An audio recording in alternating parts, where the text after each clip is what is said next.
Yo, I just watched the new Harmony Korine movie in the way God intended. Totally wasted, man. That was so much fun. That was the best movie ever. Oh, and I'm sure it'll hold up in the sobering light of a New York sun.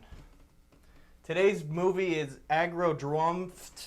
Aggro Dr1ft.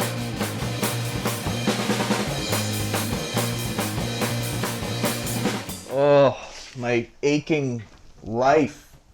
Ever since last night, I'm seeing funny colors everywhere.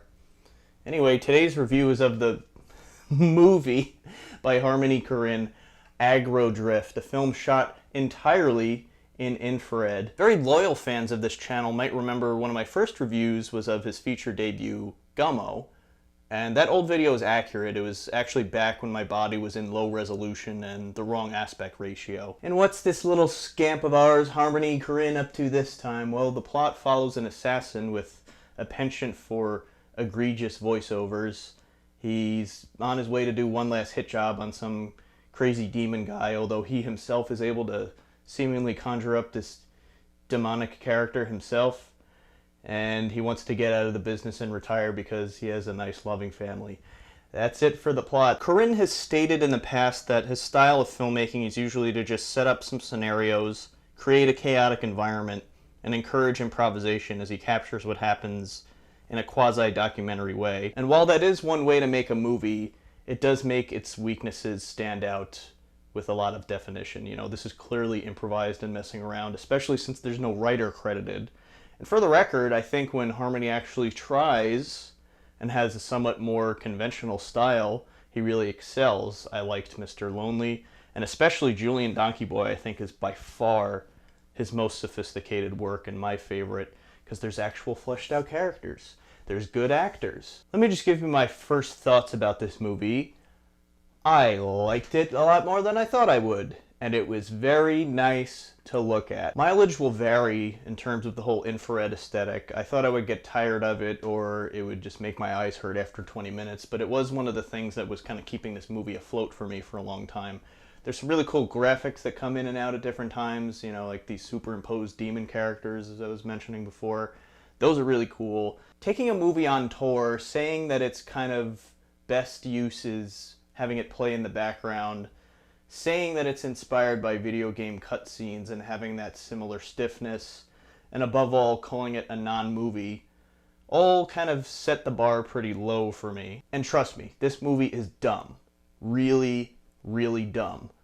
What dialogue there is so corny. Every time the character starts monologuing, I'm like, oh god, just, you're talking over dialogue. Just play the dialogue. And then anytime dialogue pops up, I'm like, oh my god, this is atrocious. Just go back to the horrible voiceovers. There's a ton of just B-roll footage that looks like outtakes from a hip-hop video. You know, it's like women twerking, cars driving, dudes looking hard, flashing their guns at the camera and stuff, you know. The more it goes on, you can really tell there's a video game influence because, again, the characters speak in this stiffness. And then at that point, I'm kind of just like, well, doggone it, this movie's just kind of funny. And I'll admit, also at the end, the extended sequence where the assassin and the villain are just stalking each other, and it goes on and on and on, that did have a lot of tension, and I was drawn into that.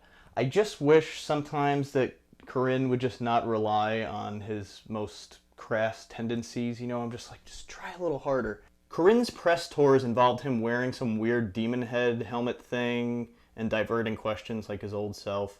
He suddenly aligned himself with this brand Edgelord, but this time around with all the bells and whistles, it feels like a realization of these kind of pie-in-the-sky ideas he's always had for a while, like, you know, showing Beach Bum with like literal weed smoke being bellowed into the audience, or way back he said something like, oh, I wish Titanic would be played on a double bill with Gummo in malls or something like that. Because this time around, it's a whole dog and pony show, man. They took it on the road. The initial premiere, not at a festival, was in a strip club in LA. They went on a you know, US or perhaps world tour. They came to Brooklyn. There was DJs. There was weird footage going with it of people like riding motorcycles in the street and stuff, and it's all glitchy, and people wearing helmets doing DJ sets and stuff, and these like skeletal goth chicks looking like they're lost. Looked like a hell of a time, man. This time around, I'm kind of just okay with having a very, very shallow, surface level movie. And there were some serious laugh out loud moments. In particular, there's a long sequence with the assassin and Travis Scott's character on a boat, and they're just kind of like mumbling back and forth. And seemingly out of nowhere, the assassin character says, "Julius Caesar, the book, read it." And Travis Scott's just kind of like, "Book? Man, books." So the bottom line is this: as dumb and unwatchable as his movies are, they're never boring. Well, except for Trash Humpers. But they're never stupid. Well, except for that book, Crack Up at the Race Riots. I know I sound like I'm not a fan, but I've seen all of his movies. I eagerly await when a new one comes out, and I do legitimately find him inspiring.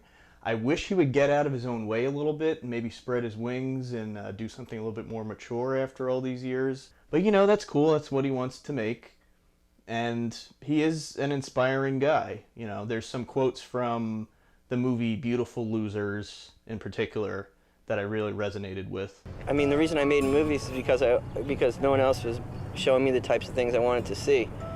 You know, no one else was like creating the images that I wanted to see projected. So it's more like you just, you know, you want to see something, you make it. I mean, first and foremost for yourself and your friends, I guess, you know. So that's what's becoming a reoccurring theme on this channel, a very trepidatious and circumstantial recommendation for me. Most people are probably going to be confounded. I can't imagine being somebody who's like a Travis Scott fan and just kind of discovers this movie through that. That must be interesting. So keep the ripcord tight, have a good night, and stay sexy.